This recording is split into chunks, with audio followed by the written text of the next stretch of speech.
nego možeš jedino naći sebe i pomoć drugima da nađu sebe. I onda kad nađu sebe, onda će postati zdravi ljudi, zdravi sa zdravijim idejama i odmah će se sve promijeniti. Kada si u najboljem svom stanju, ti ćeš najbolje da reaguješ na tu okolinu, daćeš najbolji odgovor na to stanje. Kada si u radosti, kada si u mudrosti, ti ćeš moći najkvalitetnije da odgovoriš na stanje u koje je u okolini.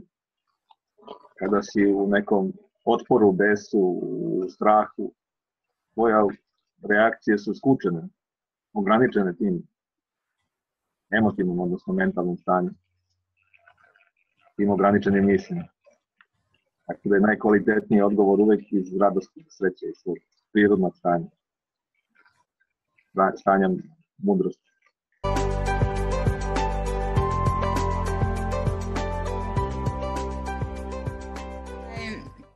Kad si ti u tom stanju, dobrom, u stanju svoje mudrosti, jednostavno onda vidiš tu ljepotu, jer zapravo ljepota svud oko nas.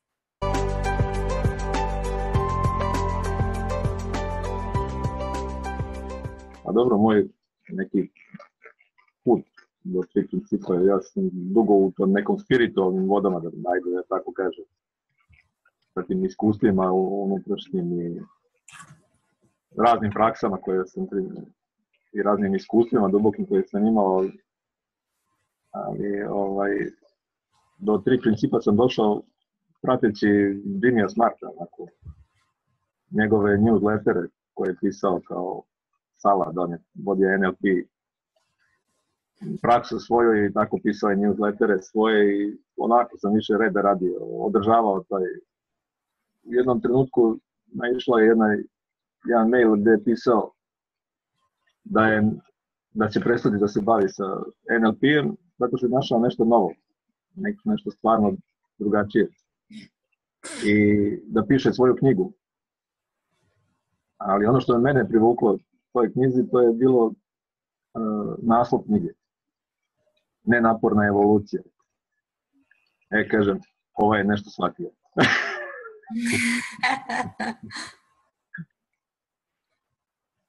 Dobro, to možda ima malo veze i sa mojim genetskim poreklom, ja sam iz Crne Gore poreklom. Nenaporna mi leži. Sklonost. Ali otvorio sam se zato jer sam video da ono što taj naslov je obećavao za mene, odjekivao sa mojim iskustvom, da taj prirodni unutrašnji tok svesti, tok rasta je nenaporan. Sve ostalo je samo zabluda, samo jedno nerazumevanje.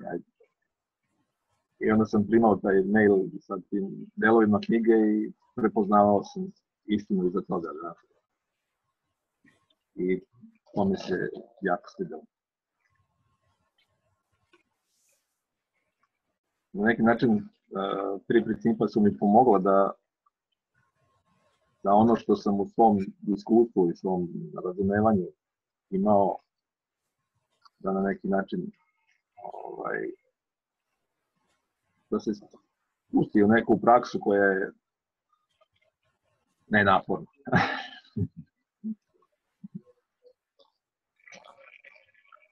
I ranije sam znao raditi s ljudima da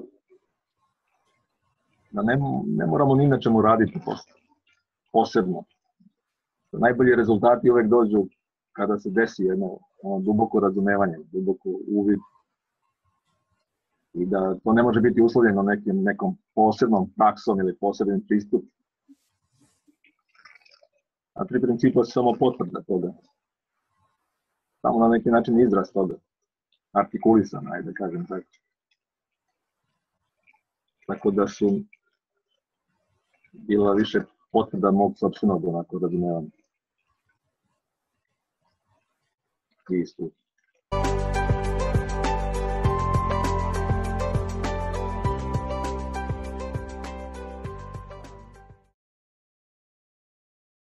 Pa eto, jedna od tih stvari koje sam razumeo, koje sam duboko unutra prepoznao je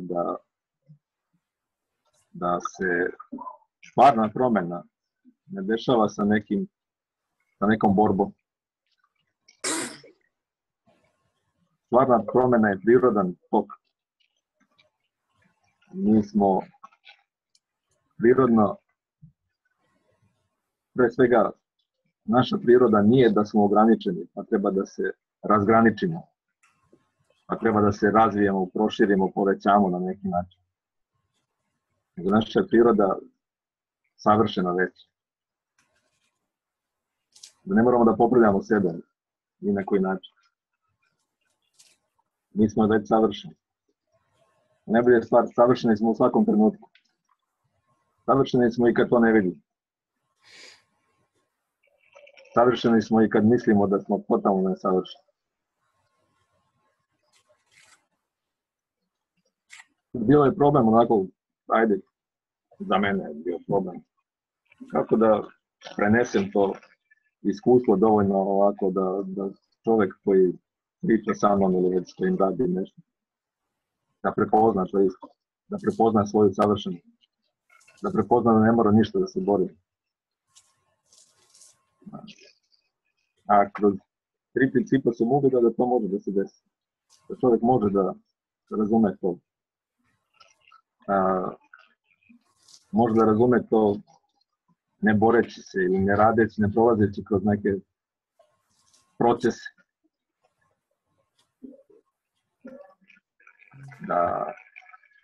Da je dovoljno biti to i komunicirati sebe i tako. Imao si na taj iskustvo, ali nije mi to onako bilo skroz leglo. Još uvijek je bila neka prihvaćena neka ideja da ipak mora negdje da prođe kroz nešto, da je još bitno ono što mu se trenutno dešava. Ono što je, čim je trenutno zaokupiran i tako. Kroz 3 principa sam uvidio da nije, stvarno nije bitno. Nije bitan sadržaj. Nije bitno ono čime smo zaokupljeni. To je jedna od stvari, jedna od uvida. Na kratko kažem koje sam imao. Da sve može da bude i sve jeste jednostavno.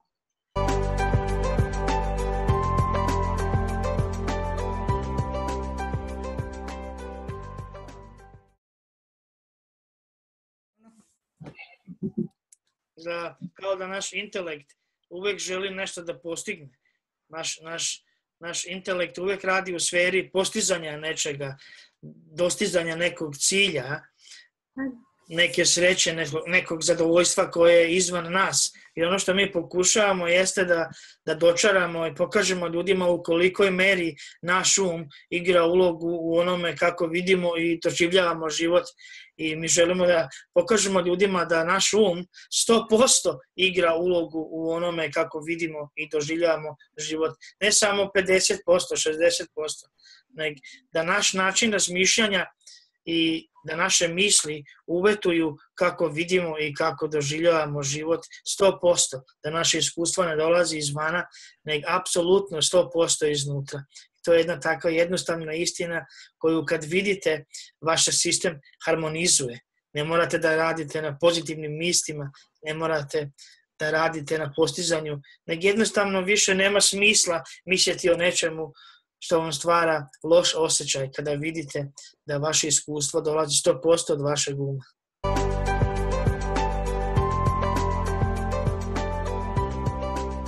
Pa da, zapravo ljudi misle da uvijek moraju nešto činiti, nešto, da uvijek se nešto, moraju s nečim zamarati, na nečemu raditi, o nečem razmišljati, jer ako ništa ne rade, kako bi sad moglo se nešto dogoditi ako ništa ne radi. I uvijek nešto nastoje, uvijek imaju neke ciljeve kojima teže i uvijek nešto čekaju. Na kraju životi prođu u čekanju, iščekivanju jednog trenutka kad ćeš biti sretan, a on je na kraju tako kratko trajan i brzo prođe i ništa. Mi moramo činiti.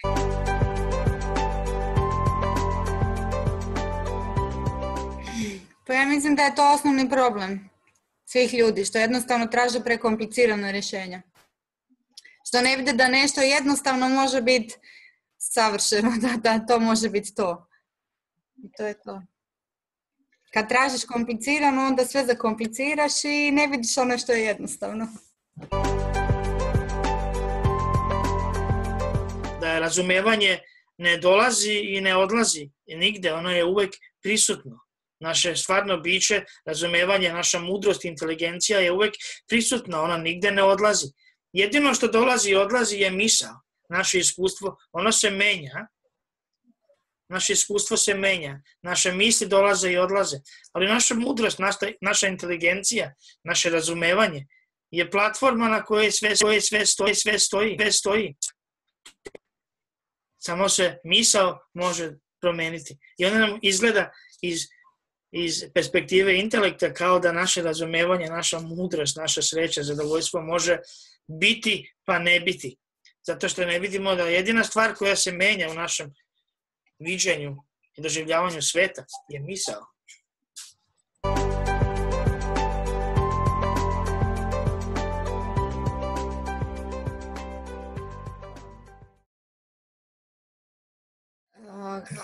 Kad se uhvatimo za neku misao, ona nas odvede u nekom pravcu. A to ne mora nužno biti tako. Znači, ako zamislimo da smo mi na željezničkom kolodvoru i sad tu vlakovi dolaze i prolaze, jel? Znači, mi vidimo vlak i na njemu, na svakom vlaku piše kuda on ide. Taj vlak je misao. Znači, mi biramo u koji ćemo vlak ući. Da li ćemo ući u neki vlak koji ide na neko ružno mjesto, na nekako koji će nam proizvesti neke ružne osjećaje. Ako se uhvatimo za tu misao, ona će nas tamo odvesti, isto kao što će nas taj vlak odvesti. Znači, mi možemo birati i ne moramo uskočiti u taj vlak. Ali čak i onda kad se dogodi da u njega uskočimo, možemo iz njega uvijek izaći. Znači, samo shvatimo da smo u krivom vlaku.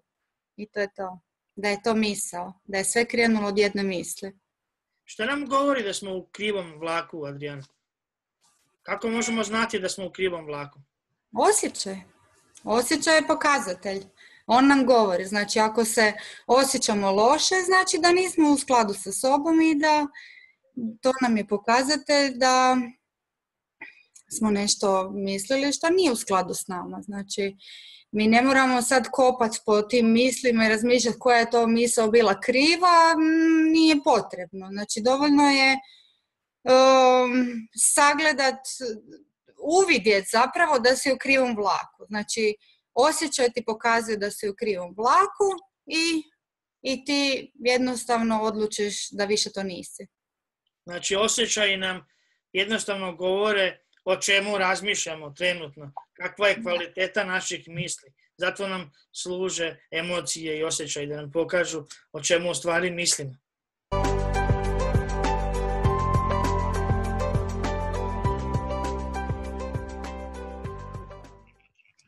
U principu nema krivih i pravih misli, ali ne možemo očekivati da ćemo se drugačije osjećati ako mislimo na isti način.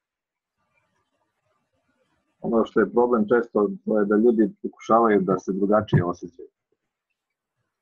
Misleći ili noseći a ne može se drugačije osjećati, može osjećati samo to što osjećaš. Ako je strah, misao, jedino što osjećaš može biti strah. Može biti nešto drugo.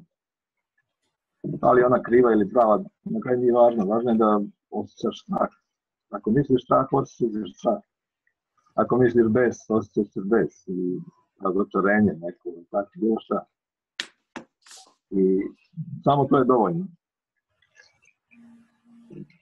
Dovoljno je to, da se prepozna da ta jedna misao nosi to jedno osjećanje.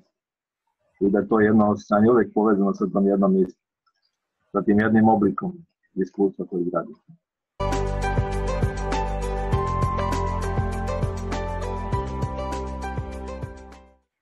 Problem nastaje kada pokušavamo da nešto drugo osjećamo, misleći iste stvari, iste misli. Znači, čim vidimo tu vezu, misao, osjećaj, naš sistem se harmonizuje i ono što želimo pokazati ljudima je kada ne vršite obstrukciju onoga što stvarno jeste, svoje mudrosti, svoje inteligencije, i kad ne vršite obstrukciju toga svojim razmišljanjem, jednostavno upadnete u prostor te mudrosti, te inteligencije koja je uvek prisutna. Jedino što stoji na putu tome je naše razmišljanje. I kada upadnete u taj prostor te inteligencije, imate više uvida, više intuicije, više ste harmonizovani, više imate mogućnosti da vidite šire, da vidite s više ljubavi, s više harmonije. To je jednostavno deo nas, to je ono što mi jesmo. Taj prostor je uvek prisutan. Jedino što stoji na putu je naše razmišljanje. To ne znači da je naše razmišljanje loše, nego da je misao jedini način pomoću kojeg možemo nešto doživjeti. Ništa nije ni dobro ni loše. Mi jednostavno doživljavamo.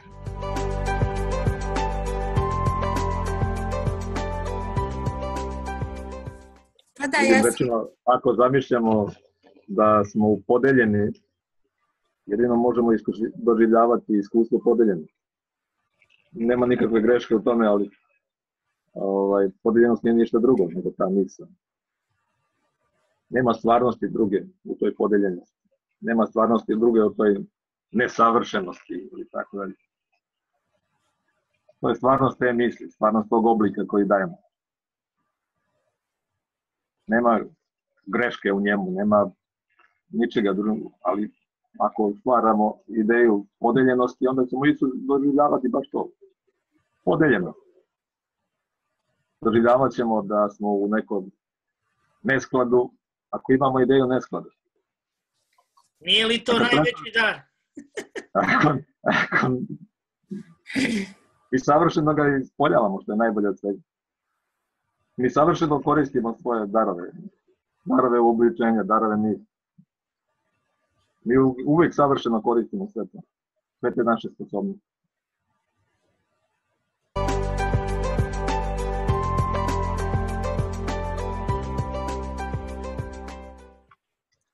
Divno je da mi možemo da mislimo šta god hoćemo. Da možemo čak i da mislimo da nismo savršeni, da možemo da mislimo da moramo da nađemo sreću, da možemo da mislimo da smo nesretni, da možemo da mislimo da smo sretni. Mi možemo da mislimo šta god hoćemo. To je najveći dar. Možemo da mislimo šta god hoćemo.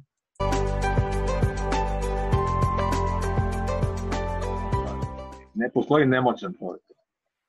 Ne postoji jadan čovjek. Ne postoji jad, beda, nemoć. Nesigurnost.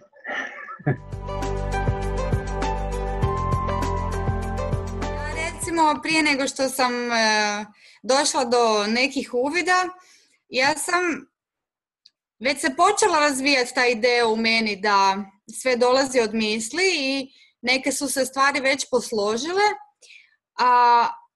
ali onda sam shvatila da kako je moguće da ja mogu misliti za sebe da sam u nekim stvarima neuspješna i da se tu ne mogu maknuti sa mrtve točke, a za neke stvari mislim da sam skroz uspješna, sposobna i ne znam. I to mi je onak bilo, to mi je baš bio pokazatelj da se radi samo o mislima i o nekim mojim pozadinskim programima koji su negdje otvoreni, ali rade u pozadini. I tada je to nestalo. Zato što sam ja jednostavno shvatila da više ne moram vjerovati u to.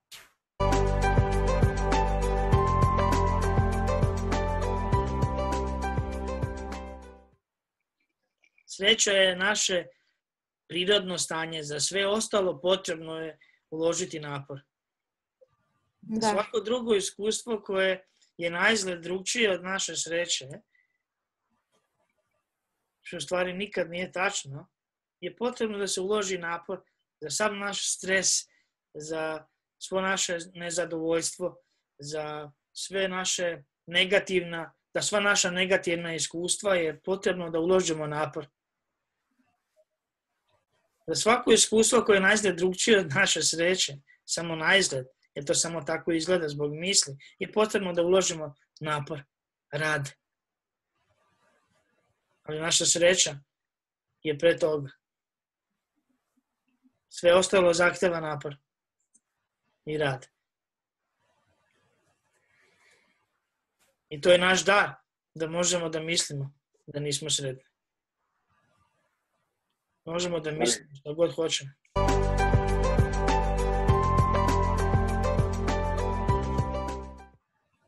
Mi stvari moramo da ulažemo napor da bi bili neuspešni, da bi bili slabi, da bi bili jadni, da bi bili... Jadnost zahteva napor. Pa zato taj osjećaj kad dođeš do razumijevanja je tako prirodan. Uopće ne osjećaš ti toliku promjenu u sebi koliko ju vide recimo drugi na tebi. Zato što je baš kao kad te dugo boli glava i onda te glava prestane boliti, a ti nisi ni primijetio kad te prestala boliti, samo odjednom shvatiš pa glava me ne boli već neko vrijeme. Tako i to, zato što samo osjećaš lakoću, jednostavnost, osjećaš onak kak se trebaš osjećati. Totalno je prirodno stanje. Prirodno stanje, tako je. I onda znaš, nemaš tu šta ne znat više. Mislim, ne možete više niko razuvjeriti kad jednostavno ti znaš da je to. Tako jednostavno.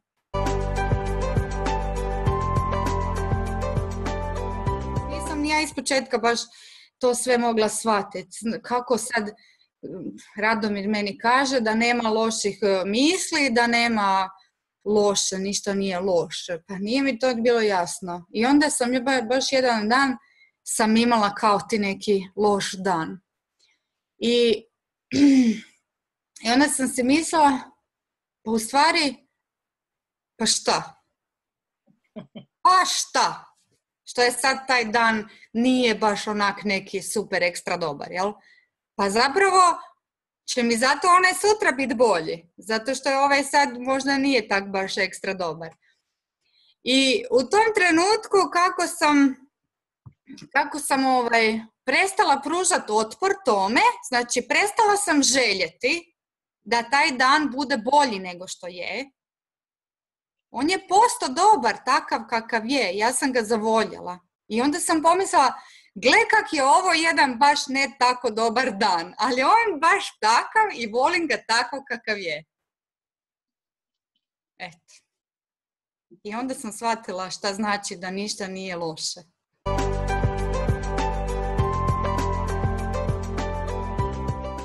Koliko postoji neka ideja da tamo negde je bolje. Da. Da tamo nešto je potrebno da bude drugo. Ne ovo ovdje, ne ovo sad. Ne ja ovakav, nego drugačiji.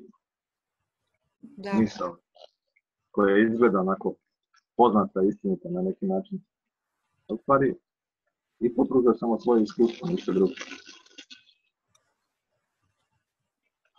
Iskustvo neispunjenosti, iskustvo ali ne možemo se drugačije osjećati da god mislimo, da god verujemo u tu misao. Da je tamo nešto bolje od ovog sada. Da u nekom drugom vremenu treba da bude ono što treba da bude. Ovo sad ne treba da bude.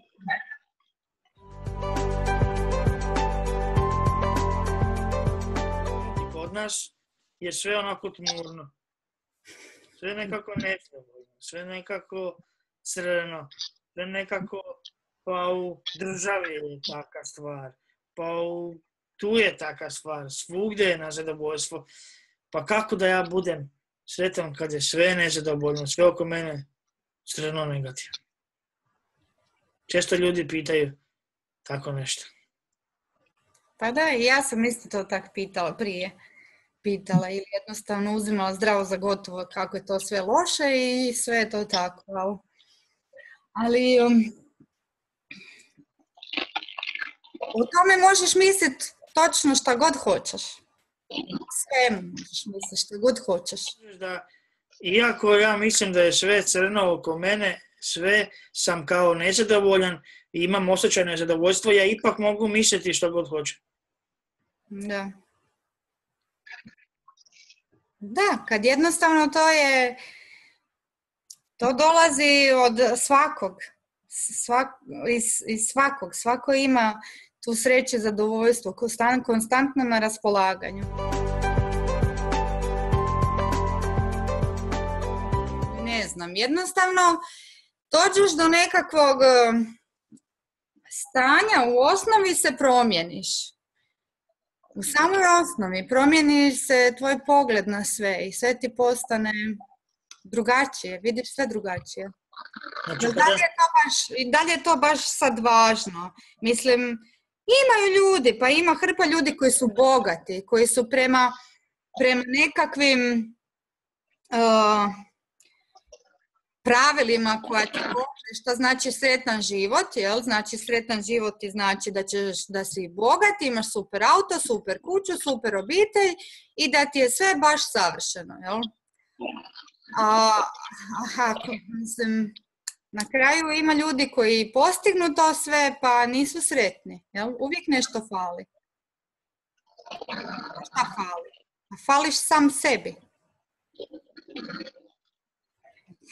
Jednostavno je.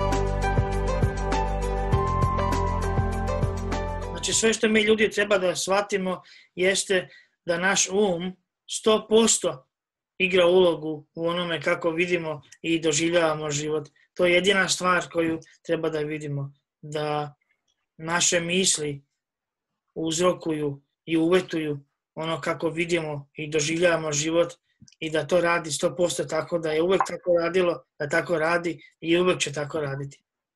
Hvala svima koji će pogledati ovaj video i nadamo se da smo vam malo približili ovo razumevanje 3 principa, svest i misao i dalje pratite naše Facebook stranice, naš YouTube kanal i postavljajte pitanja. Sve najbolje vam želimo, puno sreće i zdravlja i sve najbolje. Pozdravljamo. Bog.